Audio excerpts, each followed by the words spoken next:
What's going on, everyone? So welcome to my latest video. This is part of a series where I focus on a specific composer and give you guys my top 10 favorite scores from said composer, as well as give you guys a couple honorable mentions. In the case of this video, you clicked on it so you know it. This time around, I'm doing my top 10 favorite James Horner film scores. So I'm going to be giving you guys some honorable mentions, and I'll be going from 10 to 1, with my number 1 being my favorite score from James Horner.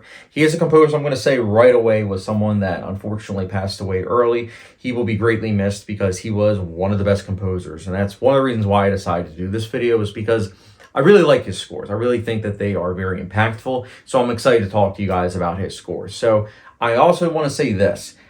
This is not an objective list. This is a subjective list, meaning your list will be different from mine. Honestly, that's what's great about film as an art form, is that it's subjective, not objective. So I'm looking forward to seeing what your top 10 favorite James Horner film scores are in the comment section down below. And again, we'll be doing some honorable mentions. Then I'll go from 10 to 1, with 1 being my personal favorite James Horner score. So guys, enough exposition.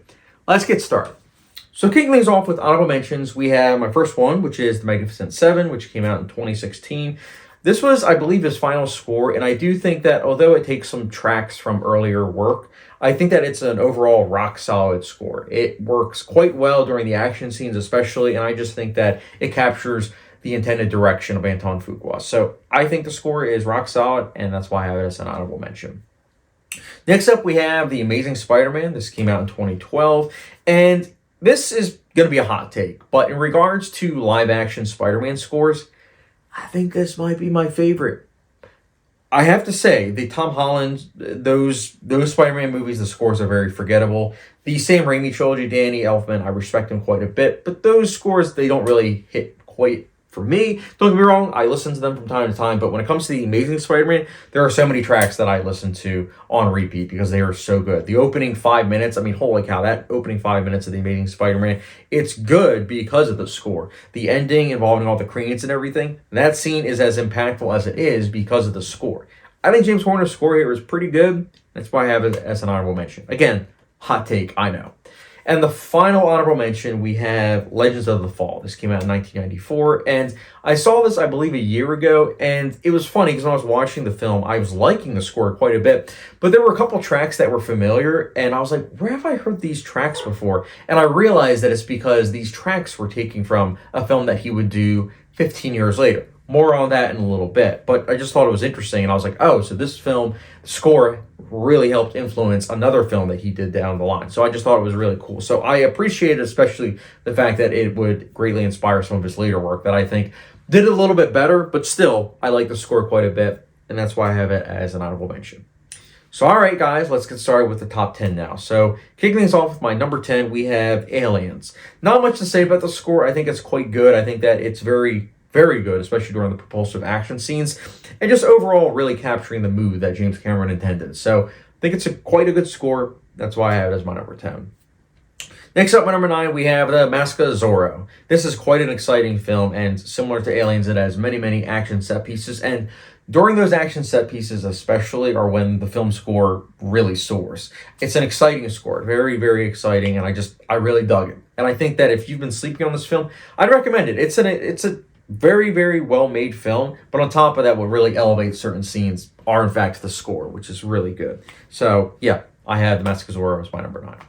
Next up, my number 8, we have The New World. So even though Terrence Malick cut a lot of James Horner's score out, what remains in this film is nonetheless still really good.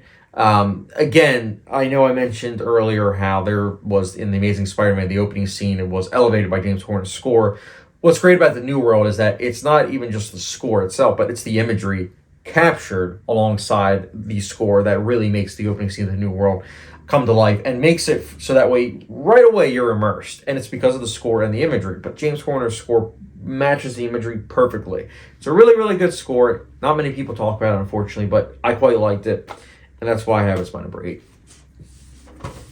Next up, my number 7, we have Apocalypto. Really good score. Similar to some of these other mentions, this is a film that is very heavy on action, and especially during those action scenes, it soars. Really good score. Again, even if you don't like the film, this is a case where you have to admit the score is really strong. So yeah, that was my number 7. Next up, my number 6, we have Field of Dreams. This is a film that it's not an action film. I know many of these were action films, but Field of Dreams, it's more of a drama. And it's a fantasy drama at that. And I really think that it captures the emotional resonance needed for a film like this. And especially towards the end where, not going to spoil anything, but something happens towards the end of this film. During that scene in particular, it's so, so good because of James Horner's score. Again, a film that it's a classic now, but that score does so much heavy lifting in regards to this film. And that is all thanks to James Horner. So I really like the score, and that's why I have it as my number 6. And now we get to the nitty-gritty top 5, guys. So my number 5, we have Glory. Glory's score is so, so good. In some ways, it does feel very John Williams-esque, but, I mean, John Williams is an incredible composer, so is there anything wrong with that? But he does, of course, have his own unique spin to it, and I really think that it works so well, not only with capturing the imagery, but with what the soldiers are going through. And that's, of course, thanks to the acting, but largely thanks to the score that really works well with the sound effects, the acting, and just everything you see on screen. It's a really, really good score. Unfortunately, not many people seem to talk about it, but it is a really, really good score. And that's why it was my number 5. Next up, my number 4. This is a score that I am sure you've heard of. My number 4, we have Braveheart. This is a film that over the course of time, I've liked a little bit less and less, but can't say the same in regards to the score because the score will always be incredible. It soars, man. It really makes you feel as if you're in Scotland. It is incredible. And I also just think that it gets better and better, just like the film itself.